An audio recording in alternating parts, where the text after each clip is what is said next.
tous, j'ai déjà eu le plaisir d'interviewer Yannick et encore une fois, Yannick, merci d'accepter cette deuxième interview. Cette fois-ci, on va parler du sens puisque tu es auteur, conférencier, entrepreneur et que ta mission, c'est en fait de réconcilier à la fois l'économie, l'écologie et l'évolution des sociétés. Par rapport à la question du sens que tu rappelles régulièrement en fait dans tes conférences, que je vous recommande vivement d'ailleurs si vous ne les avez pas vues, il y en a plein sur TEDx et sinon aller le voir en direct, c'est juste du bonheur. Sur la question du sens donc en fait, qu'est-ce qui fait qu'il y a autant de personnes qui ont perdu du sens par rapport aux actions qu'elles mènent ? Je pense qu'il y a deux choses. La première, c'est que depuis les années 60, on vit dans la société d'hyperconsommation et tout est basé sur un postulat de base qui est faux. Bonheur égale consommation. Donc les gens se réfugient dans l'hyperconsommation, pensent que d'acquérir des voitures, des écrans plats, 3 smartphones, 4 télévisions, ils vont être plus heureux. Et du coup, il en découle une quête de sens qui est totalement erronée, c'est la quête de l'accumulation de biens matériels, et ça passe par des revenus, bien sûr. Parce que pour acheter ces biens matériels, il faut gagner suffisamment d'argent. Donc beaucoup de gens sont partis dans une course effrénée à toujours plus d'argent, pour acquérir toujours plus de biens, parce qu'ils pensent qu'ils seront plus heureux. D'autant que dans la valorisation sociale aujourd'hui, quelqu'un qui a beaucoup d'argent, qui a beaucoup de biens matériels, est reconnu comme étant quelqu'un qui a réussi, entre guillemets. Et donc toute cette réussite matérialiste, qui a fait le succès des 30 glorieuses, de l'économie de consumérisme, de la production, de la productivité mondiale, etc., a fait que beaucoup de gens font se tête baissée là-dedans. Le salaire, la réussite matérielle, l'ego est flatté, et ils pensent être sur la bonne voie. Et certains, à 40 ans, 50 ans, 60 ans, d'autres beaucoup plus jeunes, à 25-30 ans, tombent des nues en se rendant compte que finalement ils font se tête baissée dans le système où ils n'ont plus le temps de voir leurs amis, plus le temps de faire du sport, plus le temps de se reposer, de penser à eux-mêmes. Et là, parfois c'est le burn-out, parfois c'est une voie beaucoup plus douce heureusement, mais ils ont perdu tout sens à leur action. Et quand tu poses la question à certains grands dirigeants d'entreprise, ça m'arrive, ou des patrons de PME, et je leur dis mais tu es heureux dans ce que tu fais, c'est bien, tu prends du plaisir dans ton activité? Alors certains oui, donc là c'est la bonne surprise, ils bossent 12 heures par jour mais ils sont heureux, très bien. Et d'autres te regardent en disant ah non, je vois pas mes enfants, je fais pas ce que j'aime. Tu as de la chance, soit vive ta vie. Ouais. Oui, c'est en fait cette différence dans les priorités entre je fais pour avoir et donc pour être, alors qu'en fait l'idée c'est je suis, l'être, travailler l'être pour faire et ensuite avoir. Oui, mon propos c'est pas du tout de dire aux gens arrêtez de travailler, arrêtez de consommer, parce que c'est complètement absurde, c'est pas ça, c'est que moi-même je suis matérialiste un peu comme tout le monde, c'est normal. J'aime avoir un téléphone mobile, avoir une voiture et pouvoir prendre des vacances à l'étranger ou naviguer. Tout à fait, il ne faut pas renier ça. Mais après, c'est qu'est-ce qu'on est prêt à sacrifier pour le matériel en plus. C'est-à-dire que chacun doit trouver le niveau de revenu et le niveau de confort matériel qui le libère du matérialisme. C'est essayer d'acquérir un certain niveau de matérialisme et de confort pour s'en libérer. Ça, c'est extrêmement important. Une fois qu'on a trouvé ce niveau qui est très personnel, parce qu'il est très variable selon les individus. Certains rêvent d'avoir une petite barque, d'aller à la pêche, d'autres ils veulent avoir une grosse voiture, un gros bateau, c'est très personnel. Mais une fois qu'on a atteint ce niveau de satisfaction, de confort, entre guillemets, c'est s'en libérer et de se dire est-ce que je suis prêt à sacrifier 2-3 heures de plus par jour pour avoir plus encore? Et là c'est une fuite en avant. Et la fuite en avant, c'est le pilier de notre modèle économique, c'est d'emmener les gens dans une fuite en avant parce que l'argent est devenu la seule finalité de l'économie mondiale aujourd'hui.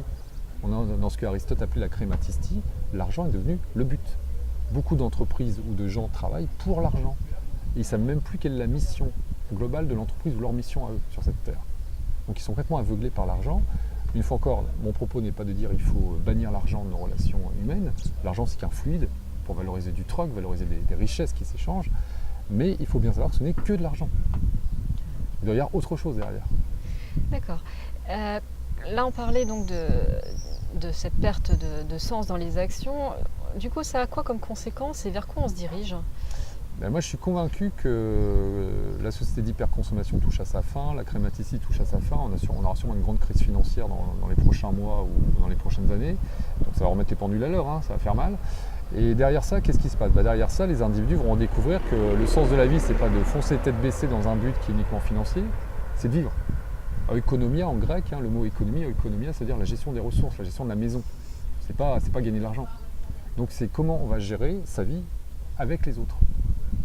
Et ça veut dire qu'on va vers des gens qui seront beaucoup plus jugés dans les 25-30 prochaines années sur ce qu'ils sont, sur ce qu'ils font pour la collectivité, sur leur épanouissement personnel, que sur ce qu'ils ont. Donc on va vraiment passer de l'avoir à l'être, hein, j'en suis convaincu, parce qu'on n'a pas les ressources de toute façon naturelles pour continuer à être dans l'avoir. C'est pas possible. Oui, 7 milliards d'individus qui consomment comme les Américains, il faut 5 planètes Terre. Ça rentre pas dans l'équation. Donc automatiquement, l'instinct de survie humain, c'est quoi? C'est de s'adapter. Et s'adapter, c'est de réduire massivement la consommation, réduire massivement notre empreinte environnementale et augmenter notre humanité. Patrick Vivray, le philosophe français, a une très belle phrase quand il dit qu'il faut grandir en humanité. J'aime beaucoup, j'en ai des frissons, c'est pour vous dire. Comment les gens peuvent redonner du sens à leurs actions? Est-ce que tu as des choses simples à leur conseiller? Oui, alors déjà, c'est essayer d'organiser leur vie professionnelle et personnelle pour se libérer du temps, pour avoir un peu de sens. C'est-à-dire que c'est pas facile pour tout le monde, hein. Beaucoup de gens sont obligés d'aller travailler 8 heures par jour et ils vous disent après, ils te disent je peux pas faire autrement. Donc ça, je comprends très bien. Par contre, on peut mettre des petits cailloux. C'est-à-dire qu'on est sur un chemin qui n'est pas toujours celui qu'on aurait voulu au départ. Oui. Ce chemin, il faut le suivre à court terme parce qu'il faut bien gagner sa vie pour nourrir sa famille, ses enfants et payer sa maison. Mais en parallèle, on peut commencer à acheter des petits cailloux, comme le petit poussé. Tu sèmes des petits cailloux et tu commences à bâtir un chemin parallèle. Ça peut être de l'engagement sociétal, ça peut être de l'engagement d'une association, ça peut être du temps de travail pour soi, un loisir. Et petit à petit, on commence à bâtir des choses. Et un jour vient le moment où on peut bifurquer. Il y a une bascule qui peut se faire. On peut basculer, mais il faut se donner le temps. Ça peut prendre 3 ans, 4 ans, 5 ans. Et ça peut se faire. Il faut donner le temps, il ne faut pas être impatient. Beaucoup de gens se trompent, subissent des échecs parce qu'ils veulent changer de vie du jour au lendemain. Et ça, c'est extrêmement compliqué. Oui, et puis du coup, ça constitue aussi un frein d'ailleurs. Voilà, donc il faut se donner le temps, il faut accepter de réconcilier le court terme et le moyen long terme. Donc il faut être dans le et pas dans le ou. On peut avoir du sens 1 heure ou 2 heures par jour et moins de sens le reste de la journée. C'est déjà pas mal, c'est un début. Et petit à petit, avec les vases communicants, on va réussir à redonner beaucoup de sens à tout ce qu'on fait. Mais il ne faut pas rêver, ça ne se décrète pas comme ça. Donc il faut se donner le temps. Et ça, c'est un gros problème en Occident, c'est qu'on a un cerveau assez binaire, c'est toujours l'un ou l'autre. Et résultat, soit on reste tête baissée dans un système mortifère, soit on va dans le sens et parfois on n'y arrive pas. Il faut accepter les deux. Moi-même, au quotidien, je fais des choses qui n'ont pas de sens, parce qu'il faut que je les fasse. Et à côté de ça, j'essaie de donner du sens à la globalité. Mais c'est une quête, c'est un chemin. Hein. On n'est pas dans le sens, on va vers le sens. Donc c'est un chemin qui prend toute une vie.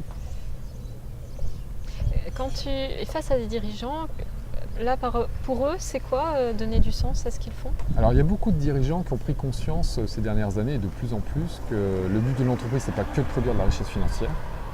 Beaucoup l'ont compris. Il y a des mouvements comme dans l'Ouest, dirigeants responsables de l'Ouest, les DRO, qui se sont engagés dans comment on intègre les valeurs sociétales, humaines, le bien-être et la nécessaire rentabilité dans l'entreprise.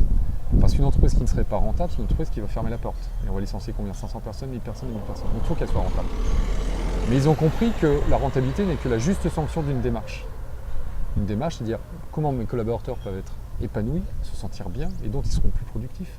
Comment l'entreprise peut neutraliser au maximum son empreinte environnementale, son impact, donc être la moins polluante possible. Et ils basent leur stratégie autour de ça. Et derrière, il faut que ça soit rentable. Donc c'est toujours le « et ». Il y en a de plus en plus qui le font, qui reçoivent le message. Et c'est ce qui me rend certains jours optimiste. Et d'autres beaucoup plus pessimistes, parce que dans les très très grands groupes, on va dire les multinationales, on ne voit pas trop ça. Ça, c'est les PME qui s'engagent. Oui. Je suis assez sceptique sur la capacité des multinationales à changer de modèle économique. Ils sont quand même assez omnibulés par le taux rentabilité, avec un grand discours de greenwashing derrière. Bon, donc, dans l'idée, donner du sens, et on revient à ce qu'on disait au début, c'est-à-dire commencer par être, exactement. Faire, voilà. Et poser les actions qui vont dans ce sens. S'interroger, comme tout le monde, on peut être tenté par l'achat d'un nouveau téléphone portable iPhone 7 version 8, j'en ai strictement rien. Se poser la question, est-ce que j'en ai vraiment besoin? Est-ce que je serai plus heureux quand je l'aurai acheté? Et si on comprend qu'on ne sera pas forcément plus heureux, on ne l'achète pas. Si on pense qu'on sera vraiment très très très très heureux, il faut le faire. C'est un début. Il faut se poser la question, est-ce que j'en ai vraiment besoin? Voilà. Écoute, merci beaucoup Yannick. Merci à toi. Comme je vous l'ai dit, je vous incite fortement à aller voir ces conférences. Sur YouTube, il y en a. Je vais regarder comment vous mettre les liens sous la vidéo. Et puis, je vous incite aussi à voir la toute première sur comment changer d'état d'esprit. Merci à vous. Bye. Merci.